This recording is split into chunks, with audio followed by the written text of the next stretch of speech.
Well, welcome to another edition of My Life in Football, and I just can't believe the guests that we're getting in this series of Series 3 of this show, and to say that we've got an absolute superstar with us today is probably an understatement. We've got the one and only Mr. Tim Flowers, and Tim, so pleased to have you on with us today, and thank you very much. Thank you. Thank you for having me. Looking forward to it. So, I mean, Tim, we always start off the same sort of way with these programs. It's a bit like, where are you now at this present minute in time, and then we'll go back and start talking about your life, and then come back to present day. But I mean, you've been at Bromsgrove this season. I mean, how did it go for you? Yeah, it was okay. I knew the chairman, and he made a change towards the end of this season, just gone, which left them without a manager with it. I think it was 12 games to go at the time. So I had a conversation with him. Could I come into the end of the season? Yeah, I can. I'm local. So I went for the last 11 games. Obviously, they wouldn't have made a change, but they were in a bit of trouble. And the brief was really to try and stay in the Southern Central Premier Division, which we did. We won 4 and drew 1 out of the last 10 games that I took. He's since recruited got a new guy in there. So I'm once again busy looking for a job. So I'm trawling all the non-league news and to see what's coming up and what's available, and putting in for anything that is sort of viable, really. And it's been one of those things that, a friend of mine that does the show with us on a Monday night, and he's out of work as well as a manager as well, and you keep seeing all these sort of jobs come up, and keep sort of texting him to him, texting him, how about this one, how about this one, how about this one. But almost Yeah. almost as soon as I actually send it to say, there's a job there, it's gone. Literally they're advertising for people. That's sometimes the trouble, especially in the non-league. It's like chairman's give it their mate, or they've already got. I mean, a lot of clubs have already got it done before they make a change. But non-league's a different animal to the pro game, obviously. But yeah, it is. I mean, sometimes one flags up, and within 24 hours that they're releasing a statement to say they've recruited. So by the time your CV's landed on the mat's already gone. I mean, one question I really want to ask you, but we'll get into that a little bit more once we get to that part of your career. And of course, the question I want to ask you later on, of course, is how proud are you of one of your old sides in Solihull Moors, of course, playoff final, and also, of course, I'm going to be there on the day. They're also in, of course, the FA Trophy final Saturday week as well. So we'll go into that a bit later on. But you must be quite proud of that the side. Yeah, they've done brilliantly well. I mean, obviously, Andy Wing's gone in there, did a great job at Banbury, won the Southern Central title and got them into the National North. And yeah, they've done a fantastic job. I mean, they've flirted, well, been in the playoffs fairly regularly for the last sort of 4 or 5 years. Always had good cup runs. FA Cup, sort of when I was there, we got to I think it was the second round proper. We played Blackpool, drew at home, and took them to extra time away from home. Played Rotherham at home, 3-0 up with half an hour to go, and got beat 4-3. But yeah, they've always been that top end and flirting with the playoffs, or actually in the playoffs. It's a really well run football club. They've got an academy now. They've got a training, a real nice training ground. It's a good football club. They're ready to go. If they win the game, they're ready to go. Mm. So Tim, go back to early days, and how did you get involved in this amazing game called football? Well, I mean, I started like most kids, got a ball, kicking it around in the garden, early 5, 6, keepy uppies and all that. And I was pushing my dad I wanted to play in a team. I got in the little infant school team. They were playing little games, and I loved it.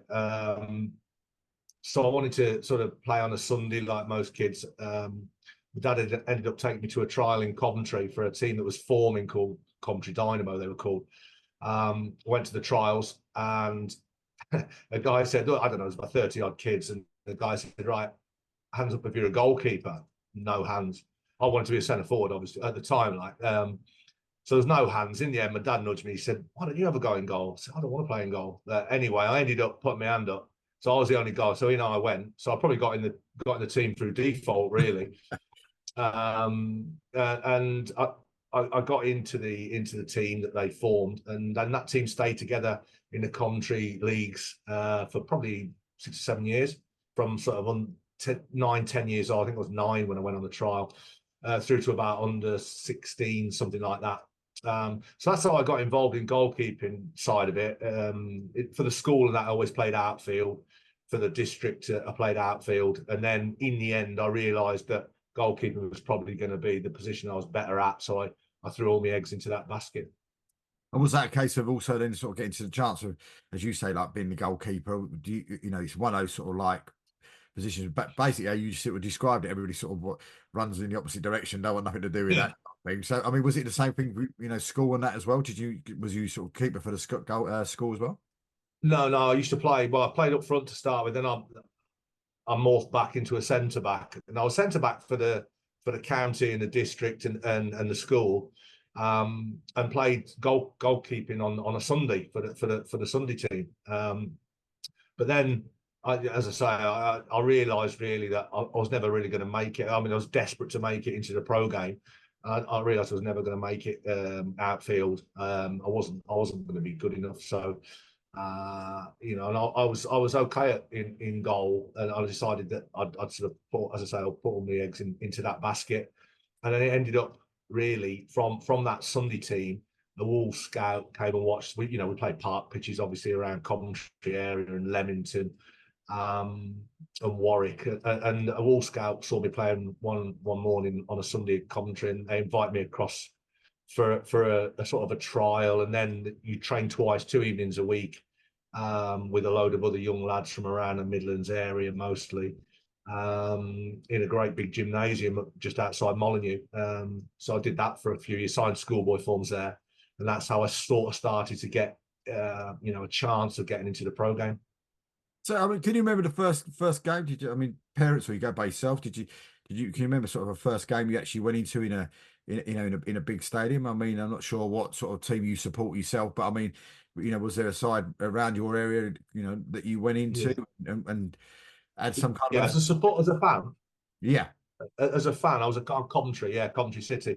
So I was born in Kenilworth, and Coventry were the local big side, if you like.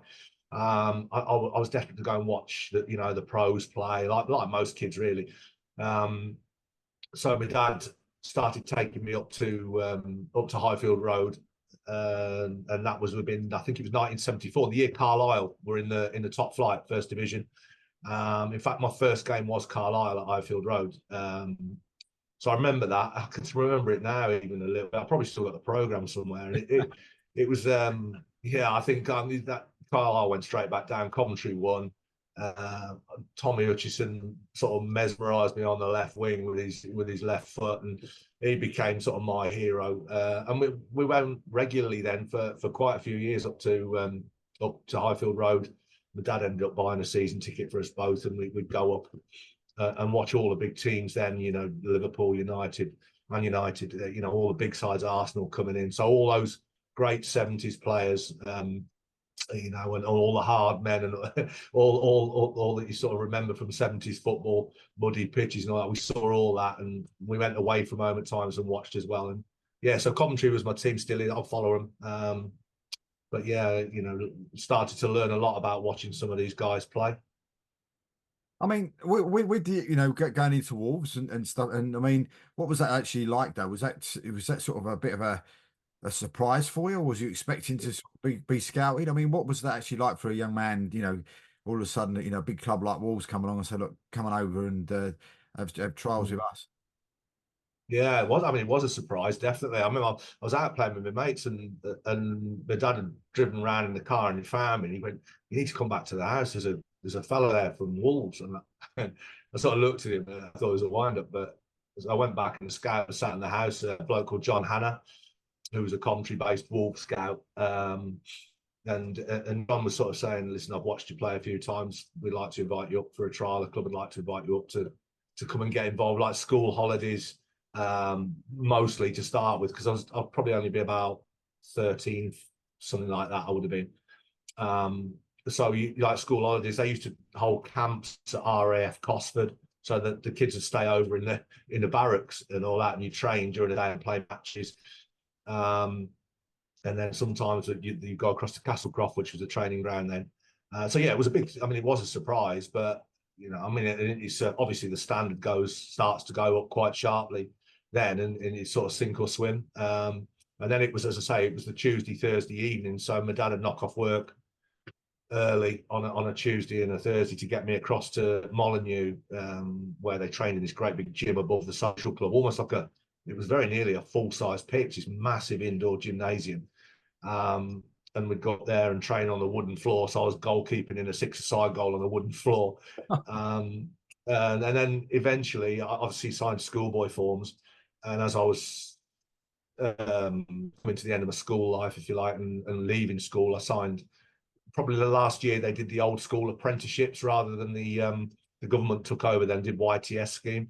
So I was like one of the last apprentices, if you like. So before the new rules, you did everything. You cleaned if it was there, you cleaned it, toilets, baths, everything, all of the players' boots. Played in the youth team on a Saturday morning, and then you went to the first team game if they were at home on the Saturday afternoon. When did you how long was it being in Wolves? When did you get a first team debut? When did that sort of happen? Well, I mean, I signed the apprenticeship lasted 2 years. So the first year I was in the youth team, and then latterly in that season I got into the reserves. So they'd play on a Tuesday night in the Central League, the old Central League. So you'd come up against a lot of old pros, lads that weren't in the team or were coming back from injury, and then obviously some of the younger ones as well. But it was a real strong league, and you were travelling, along Grimsby, Hull, all these places where you go and Barnsley, and you play all their reserves.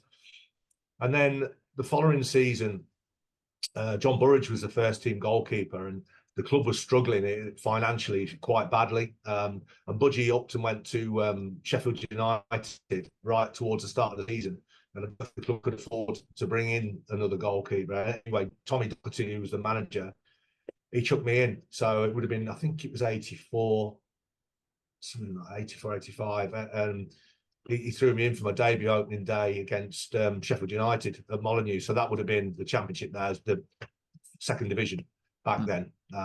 But we were, as I say, we were, as a club, I think Wolves were struggling at the time. They had two sides of the ground open because of the fire hazards and the problems that they had with the Bradford thing, that the rules had changed. And obviously only two sides of the ground were open, and the support base had sort of dwindled a little bit because we were poor.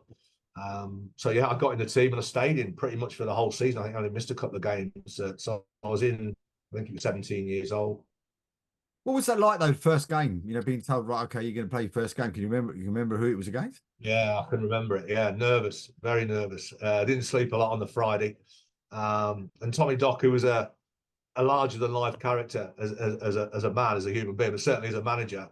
And I was sort of 17, and the hour before the kickoff, the Doc had sort of wandered around, and most of it was like a stand-up comedy routine. He'd be cracking jokes, and tactically probably we weren't told a lot about Sheffield United, but I remember him saying to me about 10-3, he said, "Listen to me," he said, "I want you to do something you've never done before today, son." I said, "What's that, boss?" He said, "Play well." And that really helped my nerves, to be fair.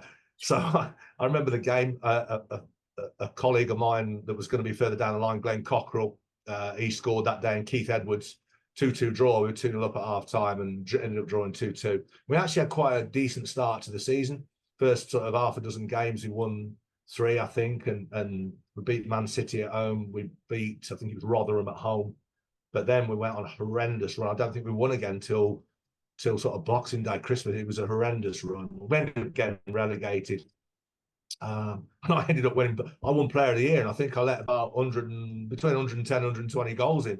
And I ended up, the fans gave me Player of the Year. So I must have been busy. I mean, you were talking about the Capital League and that. I mean, I think I went to one game with Capital League, and that was, I'm not sure when it might have been, without actually checking Google. And there's a reason why you can check Google on this one, because it was down at the old Highbury, and we went, being an Arsenal fan myself, went there because it was Tony Adams' return game after he was come out of jail, and they were playing Reading, and it was and there was a referee making his debut on the day called Philip Don, making his debut on. Really?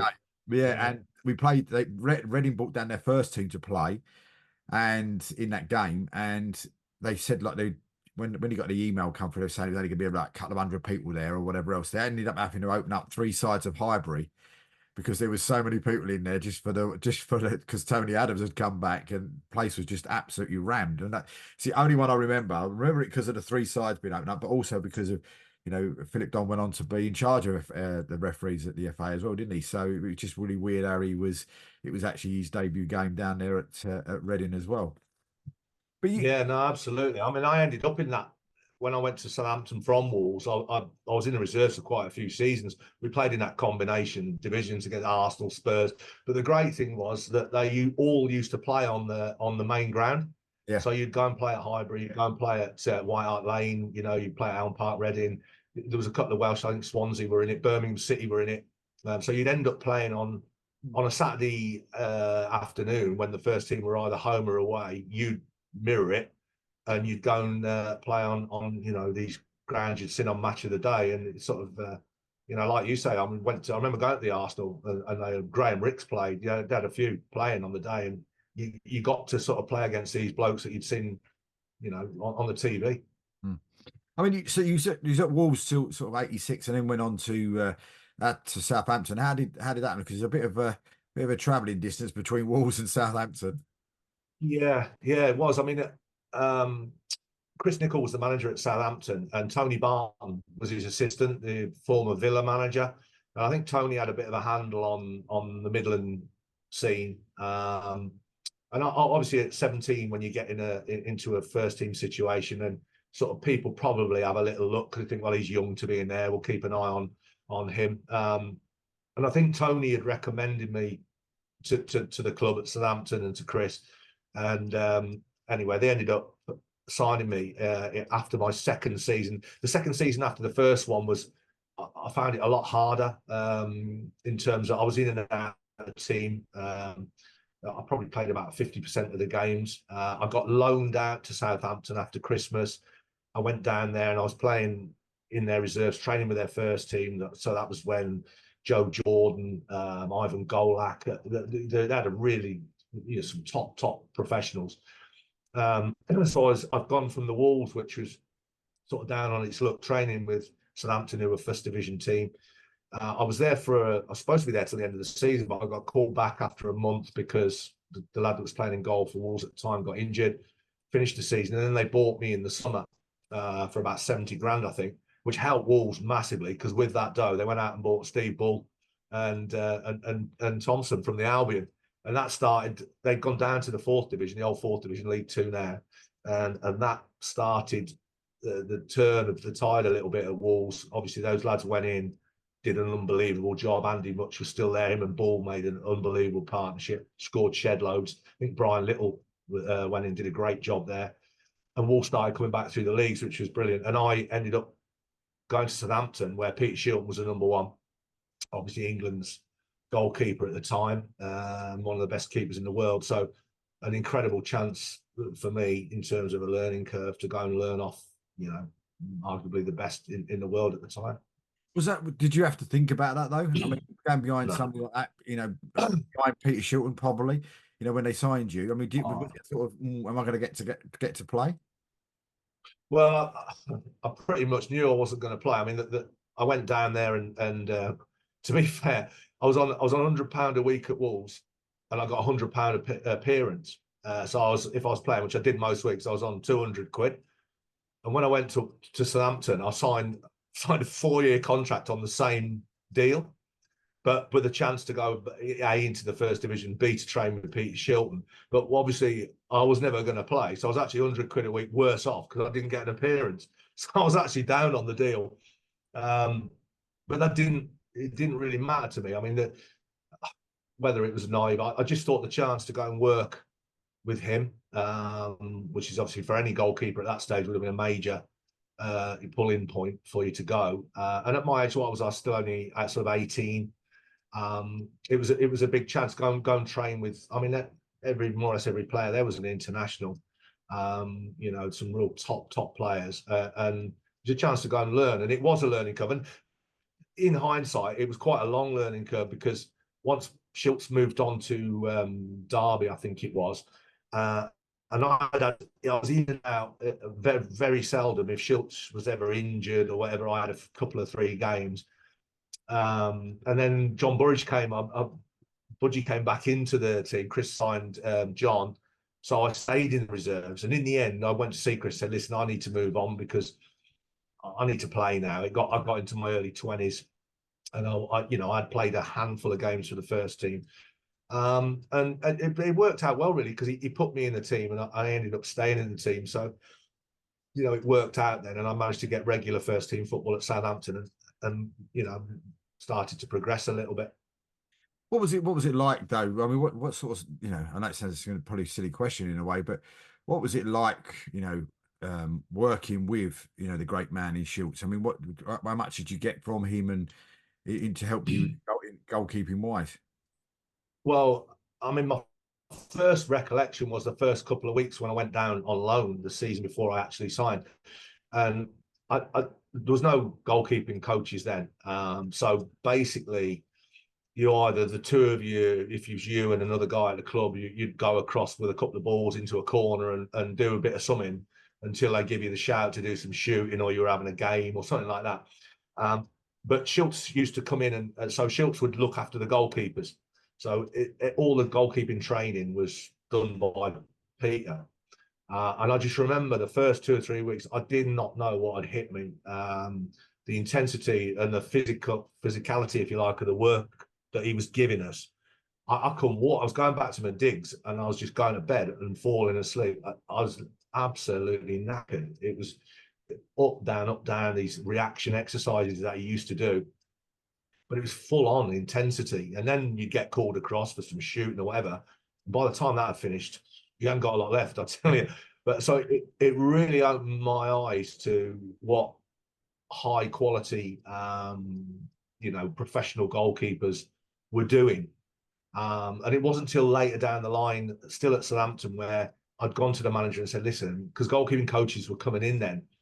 And I felt like I was all right. I'd go in, I'd have a great game, and then I'd have a couple of dodgy games. I couldn't find any consistency. I was staying in the team. I was fit, strong and all that, but I didn't understand the position. And I went and asked for them to go and get me some help. And I've been come to that, but I really fell on my feet with the guy that they brought in, because he was the England goalkeeping coach, and he was freelancing a little bit. So Southampton ended up getting him for 2 days. I think he was doing commentary with Steve Ogrizovic and doing Sheffield United with Alan Kelly. And his name was Mike Kelly. And he came in, and my game went through the ceiling in about 12 months. I got into the England squad.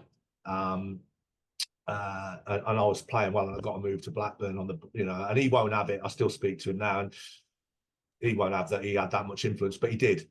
I suddenly, he was coaching me on the science of it, really, not just being fit, but this is, you shot stopping lines, you're dealing with crosses, you're starting positions, all the little things I didn't really know much about.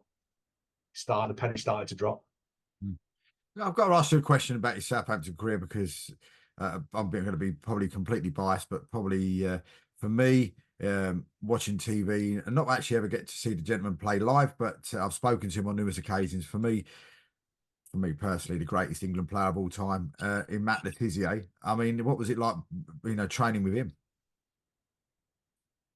Well, he was a kid. I mean, I went down. He's a year or so younger than me. So the youth team at the time, under Dave Merrington, when I went down, there was Tiz, Rod Wallace, Alan Shearer, Jason Dodd, Jeff Kenner, Steve Davis, who ended up going to Burnley, Alan Tankard, who played for Wigan, Neil Maddison, Ray Wallace, Rod's brother.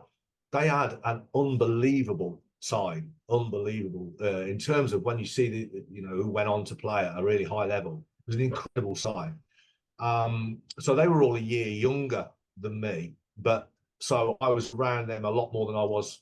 I was involved with the first team training, but I was also training with the reserves and playing for the reserves. So a lot of these younger ones, with a smattering of more experienced ones, were the reserve side, and also the youth side on a Saturday morning. So Yeah, I mean, yeah, listen, Tiz was a maverick talent. There's no doubt about that. In terms of anything with a ball, I mean, I'm not being funny. Sometimes him and me, we palled up quite a bit. He's my room partner for quite a while, and we're gonna have a game of snooker sometimes in the afternoon. He'd be knocking in 50 breaks. Like, do you know what I mean? I might as well put the white gloves on and polish them. It was one of them, and bear in mind that the loser paid for the table. It was costing me about £8 every time, but tennis, golf. He was brilliant at golf. Do you know what I mean? He used to go out with the other. I don't play golf, but he used to go and play golf, and I say, "Geez, he's like a pro." Do you know what I mean? So anything with a ball involved, he seemed to have a gift for it. But yeah, as a footballer, I mean, incredibly talented lad. But there was a lot. I mean, obviously, Alan Shearer went on to become, the greatest goal scorer in Premier League history, and there was Alan coming through, and there was a lot of other really gifted lads. So. Yeah, I mean, and obviously Tiz. When I got into the first team, that a lot of those young ones had broken in then and were in the side. So you'd like Jeff Kenner, Francis Benali, he was another one that was in that youth team. Al, Rod Wallace, Matt Letizia, they were all in the first team. So a lot of these boys have been grown through the youth system, which is an absolute godsend for football clubs when you can produce that amount of players coming through. And so I've been nicked out for 70 grand and I was in goal. So, there was a lot of young lads coming through at the time. But it was a good standard. These young lads were very, very good players. So I mean, I see you went out on loan 7 games. We went out on loan to Swindon, but then went on to Blackburn Rovers. And did you arrive at Blackburn before Shearer or after Shearer?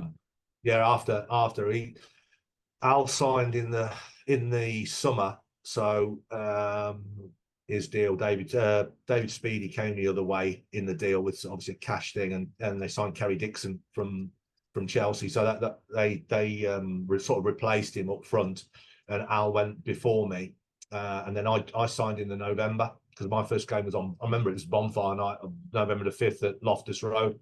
QPR because we got beat 1-0. So, and they were going all right till I arrived. So I thought, what a great start that is. But I mean, listen, for me, it was a no-brainer at the time. It was strange when you got there because they were signing lads almost on a weekly basis.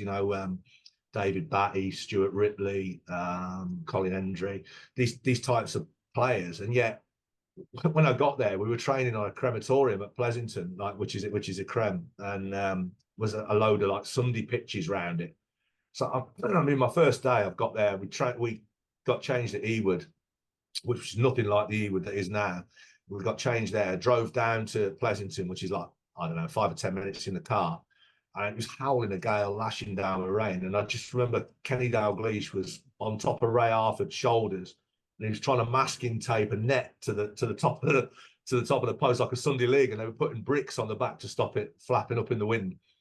And I thought, there's a guy that's probably in most people's world 11, standing on or sort of sitting on the first team coach's back, trying to masking tape like it's a Sunday league. But and that's the sort of thing we were doing. We were training with footballs that were split, and the linings were split and all that. And yet, then they go out and spend, I don't know, back then, which was massive money, like 1.5, 2 million on a top player. So yeah, it was strange really, but obviously then the club began to grow, and Jack brought the training ground at Brockall, and the club started to grow. So, I mean, of course, would you say that Blackburn's probably the most successful period of time in your career? So, I mean, the year before, I suppose, the season before your most successful season, how disappointing was that to sort of lose out to Manchester United in the end? In the first season, yeah. Well, I mean, to be honest with you, when I signed, we were, I don't know, probably 12, 13, 14 points adrift of them in the November time before Christmas. But we went on an unbelievable run. I mean, we beat Man United at Blackburn 2-0. And then we drew, I think, 1-1 away from home. They scored. I think Peter Schmeichel come up for a corner, last kick, in about the 120th minute, and they scored. And we ended up drawing there. But we clawed pretty much all them points back. And going into the sort of Easter time, I think we were only 3 or 4 points behind them. And we'd gone on an unbelievable run. and they'd had a little bit of a stutter. And we had 2 games in a week away from home. We went down to Selhurst to play Wimbledon. We got absolutely mullered. They beat us 4-1 down there. And then we had Coventry. We played away at Highfield Road and got beat 2-1, and that finished us.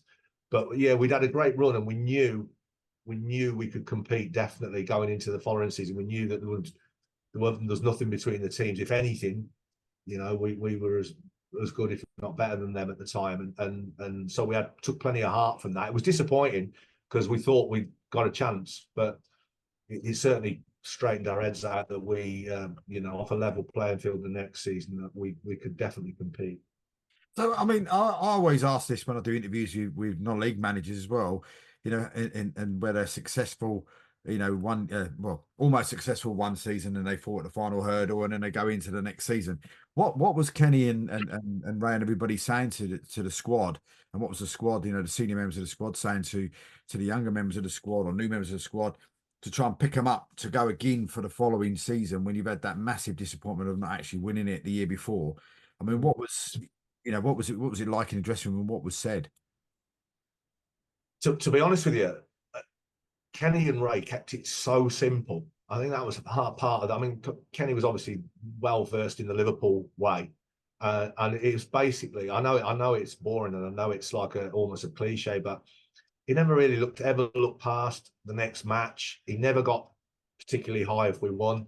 Never got particularly. He might have been inside, but he never showed it. But never got low or panicked if we lost or we went on to a bit of a slippery run or whatever. Even the year we won it and we started to have a little bit of a slide at the end, never panicked, kept positive, and he was very much that Liverpool adage. And we didn't go into massive detail about the opposition particularly. I mean, his words were usually, if you replicate what I've seen during the week, then you'll be fine. You've been a credit and all this. And it was never rocket science in terms of, going into great detail about so and so. Listen, we were all aware of other teams' strengths and weaknesses anyway, but they were both. I mean, Ray was a really good coach, a great buffer between Kenny and the players. And, everybody got along really well. There was a great spirit between the group. A lot of lads, a lot of old school. You don't hear it now with the the headphones and there are no mobile phones and all that, but there was a lot of banter in the dressing room, and it bred a spirit. Training was, again, we sort of did a little bit of shape or whatever around about the game time, but it was mostly, I was with the goalie coach, but there would be a possession drills, whatever, and we'd pull the goals up and have a game. The games were always ferocious in their intensity. Kenny had joined in, and he was still one of the best players at the club. So and he hated losing even in them. So there was a real intensity about the games. Tackles would be raining in even on a Friday. That was the big game of the week where for the whatever it was, the yellow jersey or whatever. And there was a real ferociousness about it, but in the right manner. And we went out and played like that as well. Obviously, training moves on a little bit as the game progresses, but it was a real good solid team with some, when you look back, some real quality players. I mean, what a good friend of mine and somebody who's always there at the other end of the phone if you need something. Tony Gal. I mean, of course. I know Tony. Yeah, what was that like having somebody with his experience there as well? Yeah, I mean, Tony came in obviously the year we won the league, and he came in the summer. Yeah, and he started the season. Yeah, he was came from that West Ham academy type thing, and he, comfortable on the ball, had come and take it.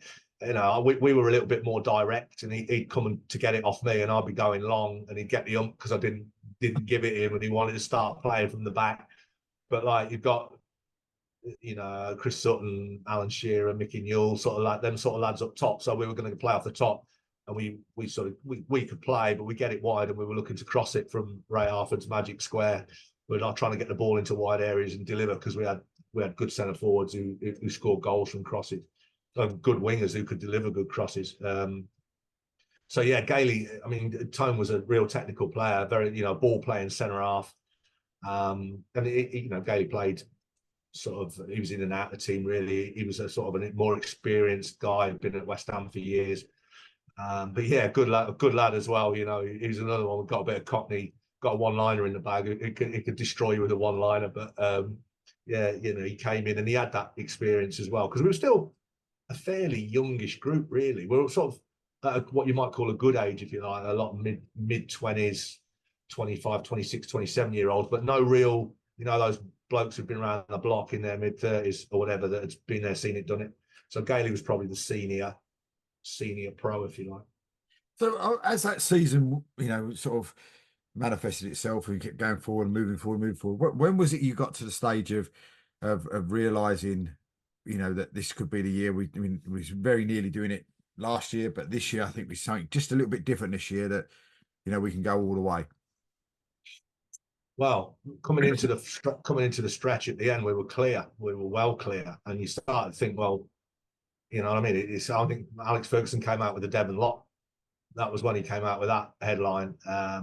Can't remember. They'd got beaten, we'd won, and we'd gone well clear. And to be fair, we very nearly got it, Devon Lock and all, because we, coming into that last sort of 10 games, 10 to a dozen games, we started to struggle a little bit. I remember going down to West Ham, we got beat down there, and we really dried up a little bit. And from looking like we were home and hosed, really, you know, obviously went to that quite famous last day shootout with United going to West Ham and us going to Anfield. So Kenny going back to his spiritual home sort of thing. And yeah, I mean, to have lost it now, that would have, you know, rather than the season before, that would have been devastating. There's no doubt about that, because we had it in the palm. We never had it in the palms of our hand the year before, but that year we did. And fortunately for us, the gods were with us on that last day. But some of the football we played in the previous 18 months, you know, we deserved what we got. There's no doubt about that. We were a good team, and there were some real good players in that team. What was that final day like? I mean, horrendous. Horrendous. We had well, obviously we were turning up to Anfield on the day, and Liverpool fans were walking along with Blackburn scarves on, because they didn't want Man United to win the league, obviously. And it was a weird atmosphere. It was obviously a full house because it's Liverpool, and we scored first, and they cheered. The cop started cheering, and it was just a bizarre thing. And equalised, and you think we've lost it, because we didn't know what was happening at Upton Park, obviously. And then the only time we ever knew when, well, basically our subs bench and all that were dancing around, and they knew that the whistle had gone down there, and we'd won it, and then the referee just pulled the lever at our place. But it was a horrendous situation, because you didn't know really. You knew if you won, you were champions, but when they scored, Jamie Redknapp scored the free kick, you think straight away, we've lost it, we've lost the title. But fortunately, that wasn't the case. do you feel that's going to be another scenario? And well, as we film this in a couple of weeks' time, of course, you know, if everybody keeps on winning in the Premier League this year, of course, Man City are going to Spurs, and that could be another one of those sort of situations. People wearing Spurs fans wearing Man City scarves. It could, well, yeah, it could well be. It could well. I mean, they're few and far between these. I mean, obviously they had it with a Aguero goal and all that, where it goes down to like the last minute of the last day. So obviously it keeps it really exciting for everyone. But yeah, I mean, on the day it was like, again, it was a bit like your debut against Sheffield United. It was a nerve-wracking day, because there was so much at stake. But yeah, I mean, we got what we deserved in the end, so that was great. I dare say the evening was a little bit messy, was it? Do you know, it was quite. We went to a place in Preston. The wives and all the players and the wives. It was one of those where you have something to eat, and then they have a band on, and you either clear the tables, and you get on the tables and all that. And we went there, and no, it wasn't that bad, to be honest with you. And then the next day we went round to town with the trophy, and back to Ewood, which was full, to sort of carry it around. But no, it wasn't too bad, to be honest with you, when I think back. But yeah, so that was that. But yeah, I mean, listen, immensely proud, and it's a huge day in the club's history, obviously, a massive day. And It's some great memories for a lot of people, not just the players, but everybody that was connected with the club and the supporters. Was you surprised though? And I suppose I don't mean to be take it as a downer, but was you surprised how quickly it went from you know the biggest success and all of a sudden everything sort of just fell apart? Yeah, yeah, it did. We finished just outside, I think, just outside Europe the following season, but we got off to a really bad start. During the summer, Kenny packed in as manager and moved upstairs, and Ray took over. Now, whether it was a hangover from the year before, where you know you'd reached that sort of high, and these clubs that are contesting titles and winning titles every year, they seem to deal with that. Do you know what I mean? Because it's something that they then park it and move on. Whether we didn't do that quickly enough, I don't know. We certainly didn't recruit a lot of players in the summer, which was a mistake. Because when you look at the clubs that win it, as I say, that win it habitually, they always seem to go out and get 3 or 4 in the summer to inject the squad with new blood, new life, new quality, and to focus people quickly. We didn't really do that. We brought 1 or 2 in, but they weren't like marquee signings, if you like. And we got off to we won. I remember we beat QPR at home off a penalty. I think Alan scored a penalty, and it was sketchy at best. We didn't play well, and then we lost in the derby at Bolton, and lost at Sheffield Wednesday. So the signs were there, and we sort of recovered, and we finished. I think it was about 7th. I can't remember exactly, but we didn't get into Europe. Obviously, the Champions League, we drew Spartak Moscow, Legia Warsaw, and Rosenborg of Norway. We only won 1.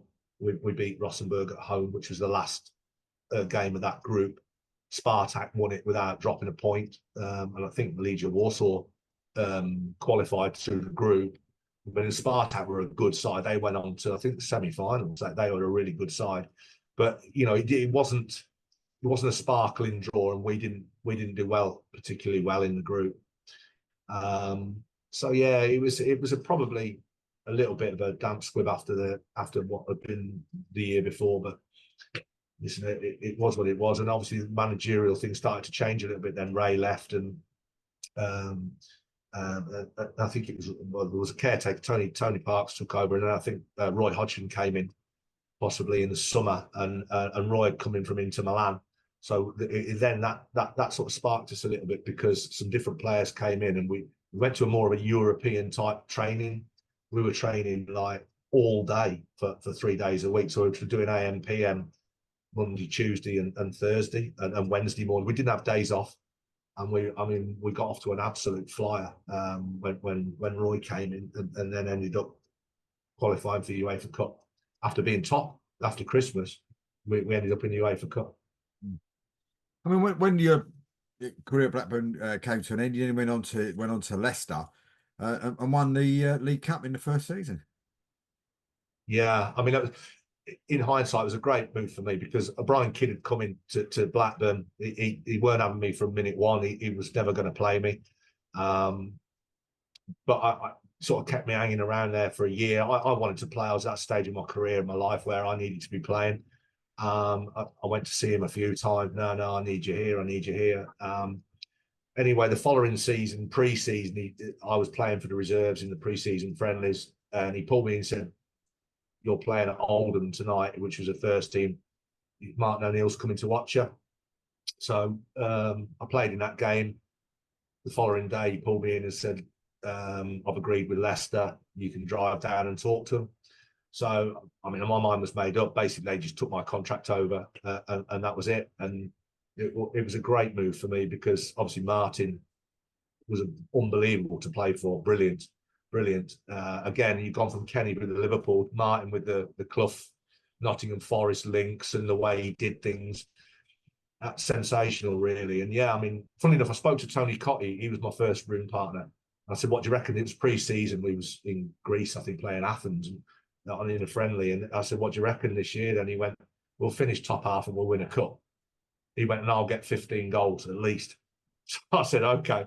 Anyway, it's spot on. We won the League Cup. We finished in the top half, and I think he got 15 on.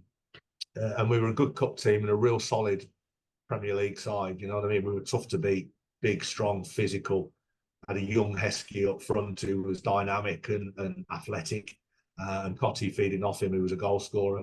You know, lots of physicality in the team. Muzzy Izzet, who could play a bit in midfield. Lots of legs in midfield. Robbie Savage, Neil Lennon. So it was a real good blend, and a lot of lads who were misfits. Like they'd seen something in them. Lads from reserves couldn't get a game. Lower leagues who got points to prove, if you like. Very clever manager. I mean, when sort of, I suppose when we jump forward a little bit, you got the Leicester situation, and then on loan to Stockport, Coventry, Man City, and stuff. When did you realise it was then time to sort of hang the gloves up and then sort of move into management? Did you always feel that you was going to move into management, or was it something that just sort of happened? It happened really. I realised it was time to knock on the head when I couldn't do my shoelaces up, because I got a hip problem, like really painful hip, and I didn't know whether it was groin issue or something around there. Anyway, I ended up having a scan or an X-ray, and the guy said, "Your hip's absolutely in pieces, mate. It's bone on bone," and it was basically needed a replacement. And I've had both my hips done, but I had that. I retired when I was at Leicester, and I went straight a week later and had my hip done. Mickey Adams, who was a former teammate of mine, who was manager, said, "Listen, when you rehab a bit and you're mobile, come back in and do the goalkeepers, take the goalkeeping," which was brilliant because that's what I wanted to do anyway. So I did that for Leicester for a year, and then Kevin Keegan rung me up and said, "Would I like to come up to Manchester and do the City goalkeepers?" David James was the number one at the time there, which was a great opportunity for me. Went up and did that, and then Ian Dowie, who's a big mate of mine, got the Coventry job and rung me and said, "Would you like to be my assistant?" Which I jumped at because it was a bigger brief, more involved. Being involved with him, with the tactics and the selection, dealing with the press, and all. With goalkeeping, obviously, your job's to deal with the goalkeeping and make sure that the situation is good at the football club with all of them, really. That was a big chance to open my mind a little bit regarding management, if you like. Ian obviously then went to Queen's Park Rangers, Hull for a short time, and it was then that I decided, I wouldn't mind having a go at management. Realistically, where am I going to get a job? So that it was then that I really started analysing and watching non-league football. So whenever I went to a game, I always went to watch a non-league game. So I mean, he went into start with Stafford Rangers. I mean, what was that like going into there and being there for a season? I wasn't ready. I thought I was. I was doing a bit of freelance goalkeeping myself. I was doing Northampton for a couple of days a week. I think it was Cheltenham for a day and Kidderminster Harriers. So there was a non-league sort of window as well there. And I remember Steve Burr, who was Kidderminster manager at the time. He said, "My mate's packing in at Stafford Rangers. Would you fancy the job?" So I said, "Yeah, definitely." So I went and met the chairman there, and they offered me the job, which I was really looking forward to. But in hindsight, I was nowhere near ready. It's one of those naively you think, yeah, it's easy, like rock up, put a few sessions on, pick a team. Blah, blah. It's miles more involved than that. So they were in the National North at the time. So I found that quite difficult. Once I've sort of settled in a little bit, I was, we were struggling anyway, which is why I ended up going in there. So I didn't feel I was ready. I left there and had a real rethink about the way to do it. And I stayed at, what happened was, I stayed at Northampton, but I became a full-time goalkeeping coach there. And Adi Boothroyd, a fellow that you'll know well, Adi got the job. And it sort of clicked with me. I learned so much off him, his attention to detail, his style of play, which was at the time was really direct. And I thought it was stick on for non-league football. I was kidding myself that I was going to go into Stafford on a quagmire of a pitch and start stringing balls around from the back, and it's never ever going to happen. So I'd had a real rethink that if I do get back into non-league management, this is how I'm going to play, and I'm going to recruit to play this way, and whether people like it or not, it will be effective. And that's how it worked out. And that's what I did at Solihull when I got the job. Is went down that route. How are we going to keep a small club, as it was at the time in Solihull Moors, in what was then the Conference of National League? And it was like, we'll set out to be physical and bully people, and have a little bit of quality in there, a bit of magic dust sprinkled about. So in Jamie Osborne we had that, but that's how I set out. And it was really successful, and it still is. It's a really tough. If you get a good side together, well drilled, well organised, and they're a real physical group, it's so hard to play against. As you said, you went into Stafford and you sort of doing a few bits and bobs at Northampton and back into Solihull in 2018 to 2020. That's where I remember your first part of your management career, being down there and seeing you on the TV and with all this, etc., etc. with Solihull. What was that like down there? Because say, we spoke about it at the top of the program, what success they've had this year, and I'd love to see them in the Football League next year. But not only that, they've also sort of in the FA Trophy final. I'll be there. I'll be there with Romford because they're in the FA Vars final. It'll be before it, but it's an incredible achievement for Let's be honest, a smallish club in context of some of the clubs that are in that National League. As an old manager, you must be really, really proud of them. Yeah, Andy Wing's done a fantastic job. I mean, when they got promoted, going back into Mark Yates, I put in really late. A big friend of mine, Gary Wild, was on the staff there, and he'd been put in temporary charge. And I rung him. I said, "Are you going to put, you taking a job sort of thing?" And he said, "No, I don't want it." And this was quite late in the day. And I said, "Well, do you mind? I'll put in for it then." He went, "Yeah, put in for it." So I did, and I got an interview really late. And they had a short list of two, and one was Mark Yates, and there was another guy on it. And they rung me the next day and said, "Listen, we really like you. We really like you. Could you work with Mark Yates?" And Mark was the Cheltenham manager when I did the job. I said, yeah, no problem. So they brought us in as joint managers. And I think we were 12, 13 points adrift at the rock bottom of the division. So it was a huge effort. They call it the Great Escape there. And we managed to get out. We won at Tranmere on the penultimate match of the season to secure our safety. And then Mark Yates, he got the Macclesfield job, and I stayed to become manager. So that was the year we finished second. And the club really grew. We managed to get better players in. Obviously, Darryl Eales came in as chairman eventually there, but we managed to get some good players in, and we had a huge side physically, massive. We had the long throws and the set plays.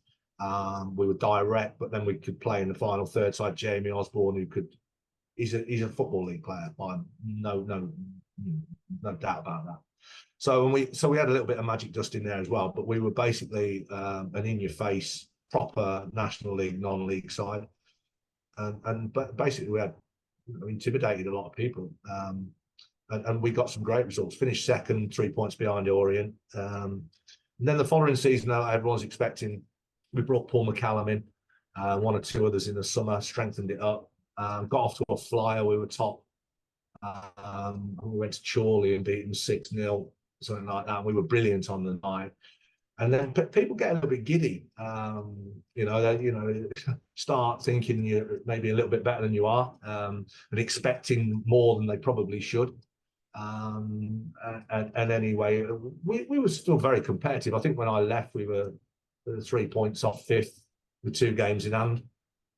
So I think we were seventh, something like that. So we were tight. It was tight. We would have gotten the playoffs for sure, but I think the club had decided they wanted to go down a more technical, playing out from the back route, which didn't necessarily work, to be fair. But this year they've done really well. I mean, they play a certain way, and they're fairly hard to beat. Well, very hard to beat. And yeah, they've had a brilliant season. And if they can top it off in the next fortnight, it's going to be an unbelievable season. And the plan was a 5-year plan in the EFL, so it'll be pretty much on schedule, I think.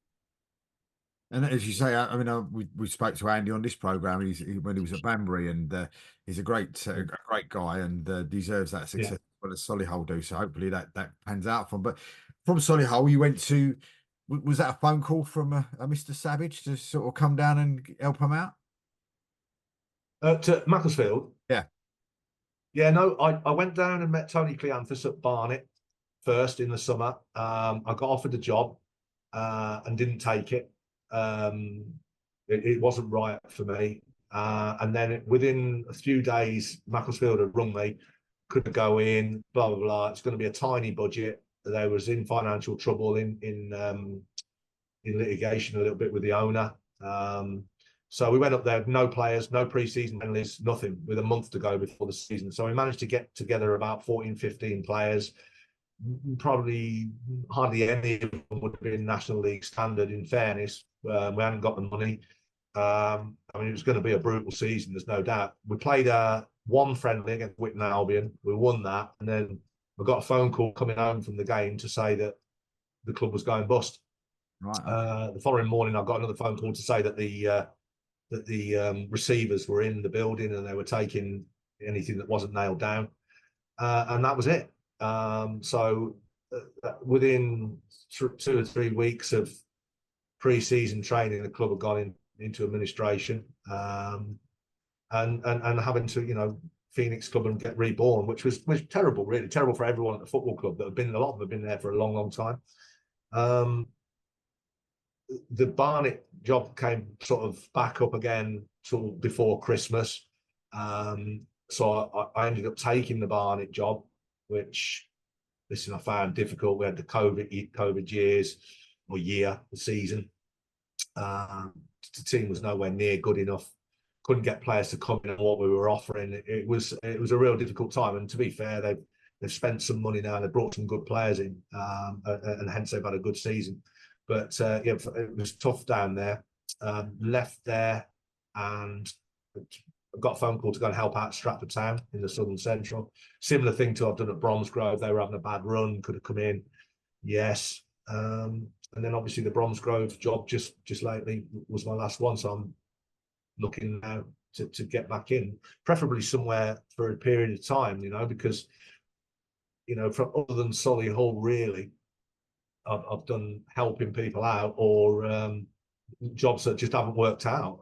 And so it'd be nice to go in somewhere and actually have a chance and have someone that supports you, which is always key. And then you try and set up a club as I did at Solihull. Is that a job though? Would you be looking for a job that's sort of like in National League, or would you still be looking at stuff that's in maybe Southern League or Isthmian League? I mean, I'm not so sure where you're situated, but in that sort of those sort of areas, would it be step one? You'd be more looking at in 2 rather than 3 and 4. No, not necessarily. Listen, there's some really good jobs in step 3 and some good ones in step 4. But no, I'm open. I'm open. Listen, at the end of the day, when I left Solihull, I was in a strong position, and probably through my own fault, the selection of jobs, that didn't work. If you like, something like Macclesfield, I couldn't do anything about at all. It was, that was all, the die was cast there. The Barnet one was a mistake from my point of view, and a lot of people say a lot of things when you leave a football club. They don't actually know what you're having to deal with on a daily basis. I mean, I'm not being funny. I turned up at a club like that at the Hive, and the lads had no kit. They were running around in Ini Effiong was running around in a Stevenage kit and didn't have any button. We had to send someone down to a local sports shop and buy a load of Umbro gear. To you know what I mean? And that's a club like Barnet. It was unacceptable, really. But anyway, that didn't work out. And then really, I've not had, other than a couple of little, as I said, Stratford and Bromsgrove. So I'm looking to get back in. There's a few things around at the minute that I've applied for that have only just come up. But there'll be a lot of things probably materialising now in the next few weeks with the end of the season and the fallout from it and whatever. So I'll say no, but in terms of that, I'm open-minded. So if I was to sort of look, these sort of final questions, because I know you're a busy man, and let you go. But I mean, what would you have said in your whole career was your biggest high, and what would you have said was probably your biggest low? Biggest high in my playing career, without doubt, would have been obviously winning the league with Blackburn and making the England debut against Brazil. Oh, geez. Yeah, so that was in America. So that was in 90. 94. When was the American World Cup? 94, wasn't it? So yeah, I mean that it was obviously there was the US, Brazil, Germany, and England in a tournament. And it's a fact-finding mission as much as anything for the World Cup. But obviously England didn't end up qualifying. But I got on that trip. I went to Norway and Poland for a double header towards the end of the season and got on that trip, not expecting to play at all. And we lost to America in the first game. And then Graham Taylor read the team out for the Brazil game, and he said, I nearly fell over. Flowers in goal, and against Brazil, you know, it was incredible. We drew the game. I'll never ever forget that day, obviously. But yeah, playing for England and winning the league, obviously winning the League Cup with Leicester was fantastic. We're going to Wembley to win in a cup final. It was terrific. Lows. I mean, listen, Blackburn got relegated, but I didn't play. I wasn't in the team, so it, you know, probably didn't hurt me so much as it should. I don't know really. Lows. Okay. Just trying to think if we got relegated. Not really. When I was playing, can I ask you one question sorry. to what you just said then about, you know, playing for England and stuff like that?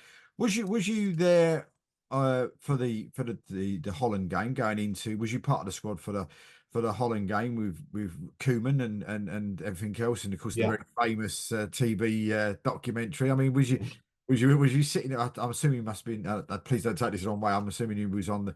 Was you playing or was you on the bench? I mean, if you was on the bench, what was that like? Well, I was in the stand. Yeah, I was in the squad.